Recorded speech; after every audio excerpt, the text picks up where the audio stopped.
All right, now this is the opening statement, the morning session regarding the staff director of the Joint House Inquiry, Eleanor Hill. And this video is 11 minutes long, so let's take a look.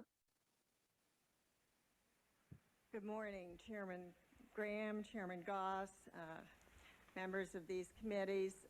Before I proceed with my statement, I have a long written statement which I would like to submit for the record, and I'm going to orally summarize it given the length of what we have here. The full statement will appear in the record. Thank you. But before I get into the main part of the statement, I do want to make clear to you and members of the committees that the information that's in this statement that we're going to present this morning has been cleared for public release. And as I think most of you know, much of the information that our staff has been working on over the last several months is obviously highly classified or has been highly classified. In the course of the last 2 months, we have been working with the intelligence community in a long and what I would call very arduous process to declassify much of the information that we have reviewed and that we believe is important to the public's understanding of why the intelligence community did not know of the September 11th attacks in advance. Because by classifying information, they have willful, I forgot the name for it, culpability, where they're not, they can't be blamed. A little bit tired today. I did double at work, so forgive me for not remembering. What's that term where they could be protected by it? Anyway, but you know, memos like the Phoenix memo, for example, which was the FBI memo, the memorandum written by Ken Williams regarding information about certain militants, one in particular named Zacharias Subra, who basically wanted to attack the United States or agreed to attacks, as well as information about certain individuals training at flight schools in Scottsdale, Arizona, Arizona being the home of the most flight schools in the country. And he had an informant who was a businessman turned Muslim convert by the name of Henry Ellen, who was providing him information through the mid 1990s about these militants and the growing animosity toward the United States. That was classified, by the way, and the Joint House Inquiry had to force the FBI. And I would point out that that process, we want to say for the record that we appreciate the many long hours that have been put into that process and what I believe for the most part has been very constructive cooperation with the executive branch on that process. A good number of professionals from the community have been in working groups and have gone over with our staff the details of this information to put it in a form where it could be released publicly. So we have made very good progress. But I do need to report that by late last night, we were able to resolve all but 2 issues about relevant information, 2 issues where we believe relevant information to the inquiry has not yet, despite our discussions with the executive branch, been declassified. And I want to make reference to those 2 issues because this statement has been prepared recognizing that those 2 areas remain classified. The 2 areas are any references to the intelligence community providing information to the President or the White House, and the identity of and information on a key al-Qaeda leader involved in the September 11th attacks. According to the White House and the DCI, Director of Central Intelligence, the President's knowledge of intelligence information relevant to this inquiry remains classified even when the substance of that intelligence information has been declassified. With respect to the key al-Qaeda leader involved in the September 11th attacks, I am advised this morning that the White House and not the DCI has declined to declassify his identity despite an enormous volume of media reporting on this individual that has been out there for some time. The Joint Inquiry staff disagrees on both of those issues. We believe the public has an interest in this information and that public disclosure would not harm national security. However, as I believe you know, we do not have the independent authority to declassify intelligence information short of a lengthy procedure in the U.S. Congress. And we therefore have prepared this statement without detailed descriptions of our work in those two areas. Mr. Chairman. Mr. Chairman.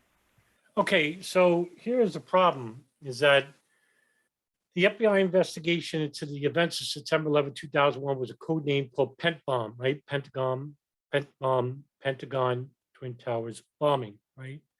And this was the largest FBI investigation in its history.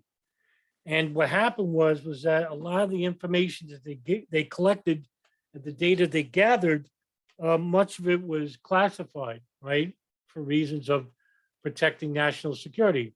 Now, a lot of information was covered up, and that's because in the aftermath of 9/11, this is where the FBI began the covering up of, say, the additional hijackings that happened or that was going to take place on September 13th, even on September 11th, as well as Saudi financing from certain Saudi officials, in which the FBI basically told even just the author of the Phoenix memo, Ken Williams, when he was retired, they told him not to help the 9/11 victims' families in their lawsuit against the Kingdom of Saudi Arabia, the JASTA Act. And then you had the cover up of, say, the hijackers' movements and the money transfers that were taking place in 2001. Was it all coming from Mustafa al-Hawsawi, or was there funding coming from the Pakistan ISI former Director General Mahmoud Ahmed, who then retired or resigned his commission just days after 9/11, which was convenient. It was stated that he wired $100,000 to a known Pakistan militant with ties to the ISI, Omar Saeed Sheikh, who then transferred that money to Muhammad Atta, the ringleader of September 11th. There was no real investigation into that. So I'm pretty sure that the funding wasn't only just coming from al-Qaeda and individuals who are locked up in Guantanamo Bay, like Mustafa al-Hasnawi or Ammar al-Baluchi. It was according to the 9/11 Commission, it was about $400,000 to $500,000 in total for the 9/11 attacks to happen. And then you had the spy agencies from Israel and Saudi Arabia inside the United States. Where were they getting their money from to do operations? The art student ring, which was over 200 to 250 Israelis involved with monitoring specific terrorist cells like Hamas, and just so happened to be following members of al-Qaeda who were involved with the 9/11 attacks or living close by to them anyway. So you had that as well. Who was paying for that? Where was that money coming from? So that's called black operations, and that's coming from illegal avenues, maybe the drug trade. It could be money coming from Saudi donors. There was a couple of Saudi princesses that were allegedly suicided. Some were murdered, but the Saudis didn't investigate because they had ties to, say, Abu Zubaydah, for example. And those Saudi princes were killed. It just seems that any foreign affiliation with the 9/11 attacks was either suppressed by the Department of State and then to the Department of Justice, or by the INS deporting all the Israelis, art students and movers, and the Saudis on expired visas, and just they were out of the country before the Joint House Inquiry or 9/11 Commission had a chance to interview or question them. So yeah, we don't know everything about financing. We know some, and that was released to the 9/11 Commission, but whoopee-doo, 9/11 Commission didn't report on everything. That's why I say it was an incomplete commission, not a lying commission. Not everything about it was a lie. Most of it was incomplete. A lot of the stuff was ignored, and a lot of the stuff was ignored willfully, or the information was obstructed from its director, Philip Zelikow, who basically is just an extension of the State Department and close friends with National Security Advisor Condoleezza Rice. So you have that, okay? So there's a problem right there, is that that's the FBI. Now, I'm not, the NSA, do I need to tell you? You know, the phone taps of the Yemen hub and Bin Laden's satellite phone, that's classified. How about the CIA? Not all their cables are unclassified. And they basically obstructed justice in the 9/11 Commission and the Joint House Inquiry. So there's your problem right there. The FBI, the NSA, the CIA all had information regarding pre 9/11, FBI after 9/11, and nobody told the truth outright. Mr. Romer? Mr. So Chairman, there's your problem, Eleanor Hill. Chairman, parliamentary inquiry. Mr. Romer? Are the committees bound by the classification decisions made in these two instances? It is our advice from staff director and council that we do not independently have the authority to declassify material, and therefore That's right. Bob Graham is the co-chair of Joint House. And there's Porter Goss right here sitting next to him. These are the co-chairs of the Joint House Inquiry.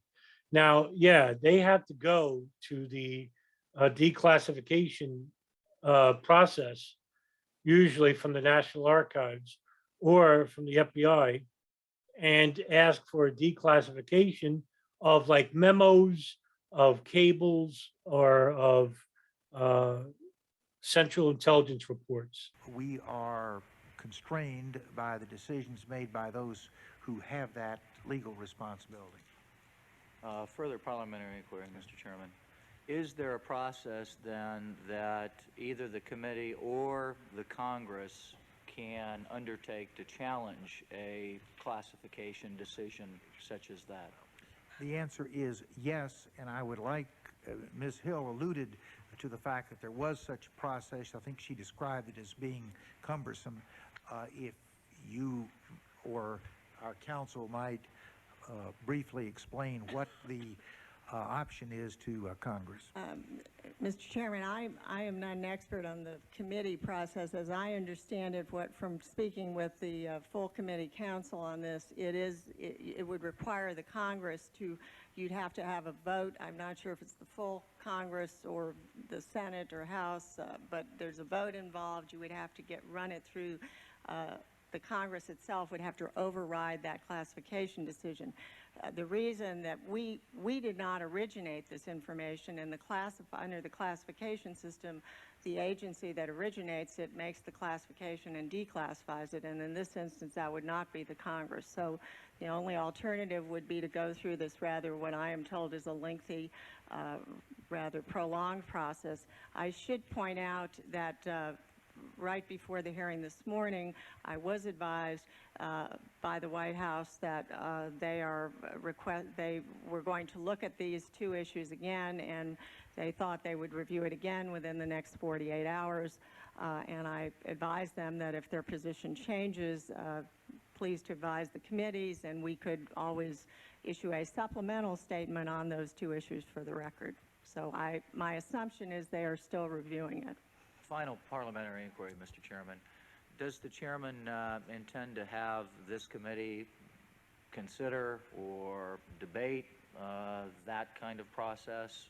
I'm not advocating that we challenge it at this point, but certainly understanding more from the Joint Inquiry staff that strongly disagrees with the decision as to why might be helpful in a deliberative sense for the committee. I think there are two questions in your inquiry. One is whether we might consider utilizing the currently existing process in this or future instances in which we have a disagreement as to whether the information which is being withheld is in fact classified information, i.e. that it relates to the national security. Second question might be, as part of our final report, we might want to recommend to our colleagues a change in the law that relates to the congressional role in declassification, so that it would be more available as an alternative in the event that there was a disagreement between Congress. Right, because Bob is right here. If you're a committee investigating an intelligence agency, and you need to get to the specifics, right? You need to look at the information that they collected, right? But if you can't, because they classified it under national security measures or protections, what happens is the committee basically is at the disposal of the intelligence agency, saying, hey, listen, we need to look at the information that you collected. And then the intelligence agency's director or their staff director basically tells them, oh, well, we have to go through the legal process of classification through our lawyers and see whether we can declassify it for you. Even though this is a powerful committee of powerful people, with Bob Graham and Nancy Pelosi and Doug B. Ryder, and all these guys are congressmen for years. And you're telling me that the director of Central Intelligence, like George Tenet or Robert Mueller, the FBI director, can't give them memos and X for their agencies to classify for them beforehand? This information should already be declassified before the committee even begins to question the specific directors or members of the intelligence community. They shouldn't have to go to a separate committee and have that committee basically be the foundation for the declassification review. This committee should basically do it on its own premise, considering who's sitting at the dais here or at the podium. Goodness gracious. But unfortunately, and I've done, you could look at other videos I've done before where they're basically arguing with Robert Mueller about the Phoenix memo, why it hasn't been declassified. In fact, Carl Levin basically admonishes them and says, we tried to get this declassified 8 months prior. 8 months prior. That's like weeks after 9/11 happened. Congress and he was given the runaround still. And an executive classifying agency. Well, Mr. Chairman, thank you. I hope we do have a robust discussion of this, and I appreciate your patience. Thank Mr. you. Chairman? Yes, Ms. Pelosi. Mr. Chairman, I wish, thank you, Mr. Chairman. I want to join you in your earlier comments commending Eleanor Hill and Rick Cincagrane and the Joint Inquiry staff for their fine work. And I want to inquire if it's possible, just on this point that the parliamentary inquiry that Mr. Romer brought up, if Ms. Hill could just clarify, if it says any reference to the intelligence community providing information to the president or the White House. Could you give us an example of that? What we're referring to is obvious, and it's clear as you go through this statement that I'm about to present, that we are talking about a number of intelligence reports which we have had declassified through this process. All right, I'm 100% convinced one of those documents he's referring to is the August 6 PDP, the Presidential Daily Brief. Bin Laden determined to strike inside the United States. I'm sure that's one. And part of our role was not just looking at what was the reporting, but where the reporting went. And you will know. Right, and what data was shared, right? Because this is so important. Was the data shared with certain individuals, such as President Bush or Vice President Dick Cheney? And I don't know because I don't know everything, right? So I don't know what was shared with Bush if the information's classified. So I couldn't tell you for certain whether the classification of a certain file was seen by any number of people, say in the White House, for example. And one of those papers that was released, I'm sorry, that's not it. The release for review was, of course, the thing that I was talking about, the August 6th presidential daily brief. And we're going to read that together, actually. So, hold on, let me put this here. Okay, so what I'm going to do is I'm going to lower this. I'm going to, because this is important. This was actually shared by a senior CIA analyst who went to the Crawford, Texas ranch where President Bush was taking a vacation, right? So it was named Bin Laden. Wait a minute, hold on. Let me bring it up. Okay. I got it here. So this is it. And let me lower this and we'll share this and read this together. Bin Laden determined to strike inside US. And this is declassified. When was this declassified? April 10, 2004. So it wasn't declassified for the Joint House inquiry. I was wrong. And so this is what they were talking about, one of the documents, right?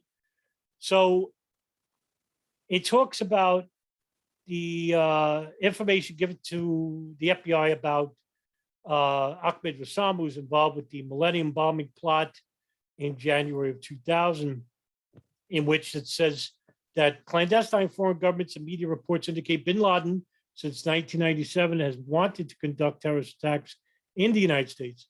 Bin Laden implied in U.S. television interviews in 1997 and 1998, and that's with interviews with Peter Arnett of CNN and John Miller of ABC, I think, that his followers would follow the example of World Trade Center bomber Ramzi Youssef and bring the fighting to America.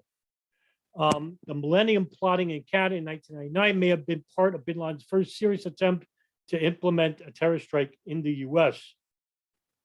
Convicted plotter Ahmed Rassam has told the FBI that he conceived the idea to attack Los Angeles International Airport himself, but that Bin Laden's lieutenant Abu Zubaydah encouraged him and helped facilitate the operation.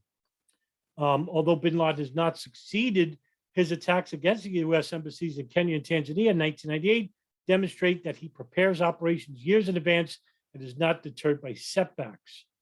Al-Qaeda members, including some who are U.S. citizens, have resided in or traveled to the U.S. for years, and the group apparently maintains a support structure that could aid attacks. Who are those support structures? Who's aiding them? Now, the FBI did investigate these people in the Pent bomb investigation. Well, were we made privy to that? No, because that information is classified. And so, and there's a number of other issues. So, nevertheless, FBI information at the time indicates patterns of suspicious activity in this country, consistent with preparations for hijackings or other types of attacks, including recent surveillance of federal buildings in New York. Now, that wasn't just in New York, but also you had the Sears Tower.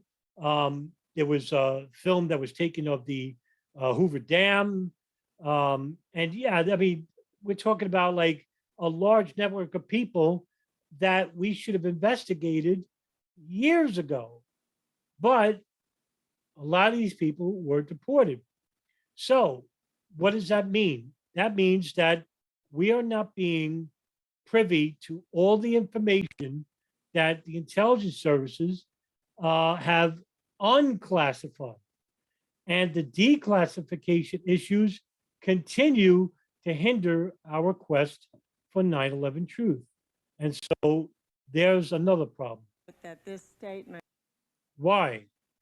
Right? We have to start asking the right questions. Not the wrong ones. includes many intelligence reports, and in some instance says they were provided to senior government officials, I believe is the wording that's used, but there's no reference on any of the pages as to whether the president received that information or not. And Well, and this would, I want to make this clear. This would imply that if certain information was given to, say, the President of the United States, that there were warnings all throughout 2001. Hey, we're going to be attacked in the United States. We need stricter security measures in immigration, in airline security. Well, guess what? If we don't have those measures, an attack is going to happen. They did what they didn't have, allegedly, I don't know for sure, about the specifics, what targets were going to be hit and what day. Now, the targets, they were named in the Bajinka plot. They were also named by Al-Qaeda subjects even years prior to 9/11 about what they wanted to attack. And of course, 1993 World Trade Center bombing should have just put the World Trade Center under stricter security measures and, have armed guards at the entrances where they do deliveries. But they had a somewhat strict security measure after 1993 under Kroll security, as well as StratSec, which provided the camera systems inside the building. And so you have that as well. And also, again, this would lead into speculation, which I don't like really doing. And so I'll hypothesize is this. We only know what we know, right? What's unclassified, what's for the public. And what we know so far is that the intelligence services, for sure, without question, failed the United States.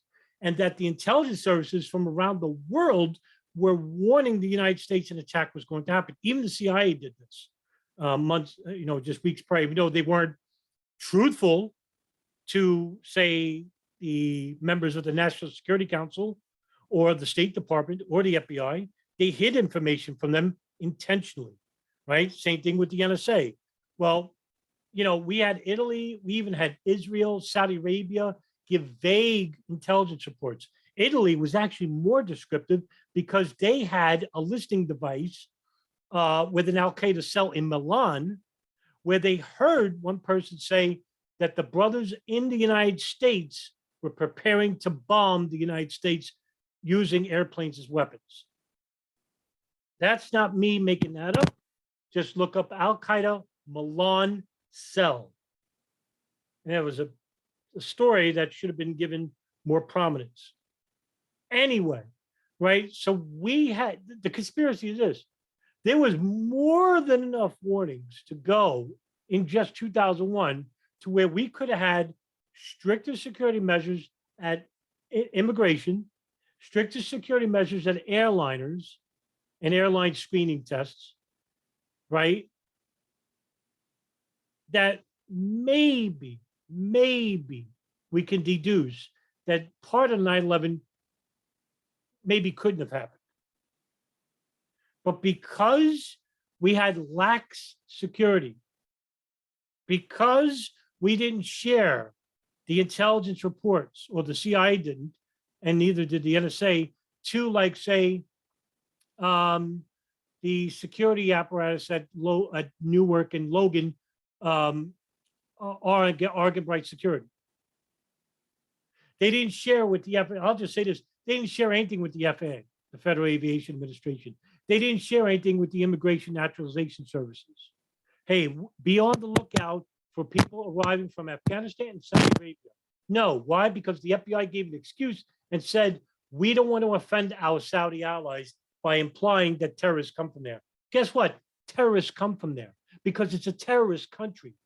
If you're going to say, and these are the same people that say, well, Iran is the biggest exporter of terrorism.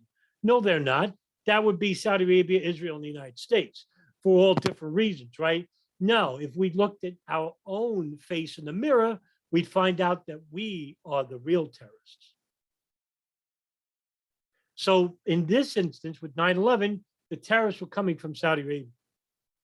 And the FBI after 9/11 helped cover up for the Saudi Arabian Kingdom, and to the current day, still do. And we have been told Still do. that information, in other words, not what is in the report, but whether or not it went to the president would be classified under this decision. And when you say the Well, president, the you mean president, hey, en- listen, the presidential daily brief I just read to you, that was given by a CIA briefer to the president at Crawford, Texas, at his ranch.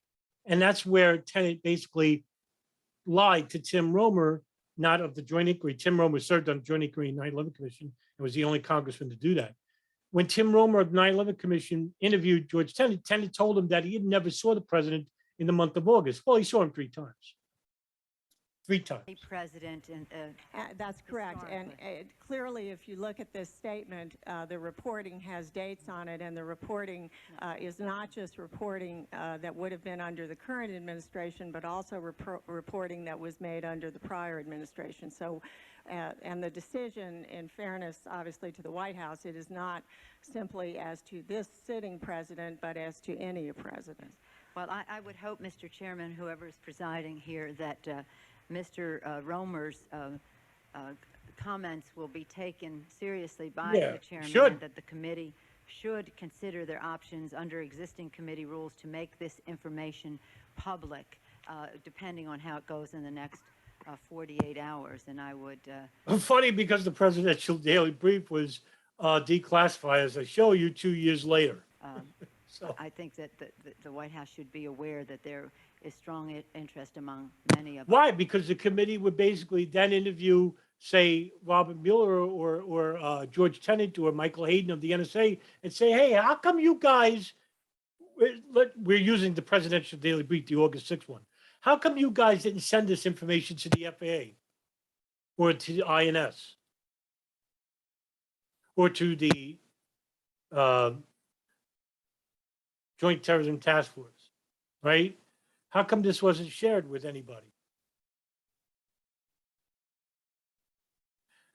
I could say the same thing about the CIA regarding Khalid al-Mihdhar and Nawaf al-Azmi. How come they didn't tell the FBI they were inside the country for 16 months? Since January 2000, they told them in August of 2001. And they didn't even tell them what state they were in. us to have this be And this leads to conspiracy theories, the even most irrational open ones. process possible, in fairness to those families who are affected, we heard from this morning, and really in the interest of a democratic society. Thank you, Mr. Chairman. Mr. Chairman. Yes, Chairman Graham had to step out for a moment. He'll be back, but I assure you, Ms. Pelosi, that he will be attentive to that request, as will I. Is it a point of inquiry or on this matter? On this matter, Mr. LaHood. Mr. Chairman, I wonder if the two chairmen could approach the White House within the next 48 hours, since they have this under consideration, to encourage them to make this information public and to relay the will of, I believe it's the will of the Joint Committee, that based on what the All right, Ray LaHood brings up an interesting point, right? Why doesn't the committee go straight to the White House and say, hey, we need a declassification review about information that you saw, right? Do you think the Bush administration, who didn't even want any of these inquiries to happen in the first place, to declassify information as a committee could review it? Hell no, that's a pipe dream, Ray. our staff Man. director has said that What this does he know? He information doesn't is know. important to be released, and if it sounds like they're trying to make a political decision, and we would, Joint Committee would encourage them to release the information. I say that because it's under consideration, and I think it's important, particularly given the testimony that was provided by the first two witnesses. Yeah, right. That's the end. Yeah, I would agree. Yeah, I want a declassification review of everything that you saw. I want it all, right? Because guess what? They deserve to have it all. And not only that, they need to hold these people accountable for what they didn't tell certain public agencies regarding pre-intelligence for 9/11, much less the what happened afterwards, right? So will we get the whole truth and nothing but the truth? I doubt it. We barely got the truth out of the Joint House Inquiry 9/11 Commission. So the problem doesn't lie with the committees. It lies with the people who are running the intelligence agencies and the political environment, because they're protecting foreign interests. And there is the real questions, right? Now we get to start asking, who are we protecting? Why are we protecting them? And how did we protect them?